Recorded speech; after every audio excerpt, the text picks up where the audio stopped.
கடுப்பேற்றார் மயிலாட். நான் சுத்தி வளைச்சு பேச விரும்பல. எதிர்கட்சிக்காரரை பார்த்து கேட்கிறேன், அரசியல் நடத்துறியா அராஜகம் நடத்துறியா? எத்தனை இடத்துல உயிருக்கு ஆபத்து வந்தது தெரியுமா? அதிமுகவினரால நம்ம ஜில்லாவிலே 3 இடத்துல கடப்பாறையை கொண்டு அடிச்சாங்க. ஆனா அடிச்சாலும் பரவாயில்லையா, போற வர சின்ன பிள்ளைலாம் விட்டு இவனை அடிச்சு பழகிக்கணும் வேற அசிங்கப்பட்டிருக்கீங்க நீங்க. நான் எங்க அப்பா கேன்சர் ஹாஸ்பிட்டல் கேன்சர் பேஷண்ட் அங்கிருந்து வந்து 500 மாணவர்களை திரட்டி அந்த 10 கூட்டிட்டு தெரு தெருவா கொடியேற்றி விட்டு தேரண்டியில் கூட்டம் போட்டேன். அடிக்க வாங்கடா பாப்போம். ஏனே அங்கேயும் ஊம குத்தால வேற டைப்பா? அவங்க கொஞ்சம் டீசெண்டா இருக்காங்கடா. அவங்க ஆளுகளை அடிக்கிறதுக்கு புதுசா ஒரு மிஷின் வாங்கி வச்சிருக்காங்க.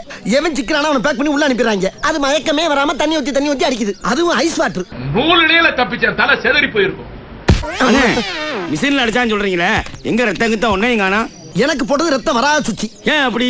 வாண்டடா போய் கட்சியில் சென்டர்ல நாம் ஆண்ட கட்சியும் அல்ல, ஆளுகிற கட்சியும் அல்ல, ஆனால் நாளை ஆளப்போகும் கட்சியின் உறுதியோடு.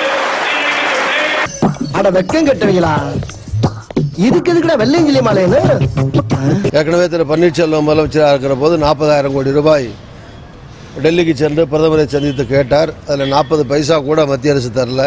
இங்க இருக்கக்கூடிய தமிழ்நாட அனுமார் சஞ்சீவமலை தூக்குன மாதிரி அப்படியே அலேக்கா ஷிஃப்ட் பண்ணி டெல்லிக்கு பக்கத்துல வச்சிட்டோம்னா அவன் கொடுக்கக்கூடிய முழு அதிகாரத்தையும் முதல்ல நம்ம வாங்கிக்கிட்டு மிச்ச மீதிய பூரா பக்கத்துல இருக்கணும் பூரா கொடுக்கலாம். சட்டமன்றத்திலே ஜனநாயகமும் சுதந்திரமும் புதைகுழிக்கு செல்கின்ற அளவிற்கு ஒரு மோசமான நாடகம் அரங்கேறியிருக்கிறது.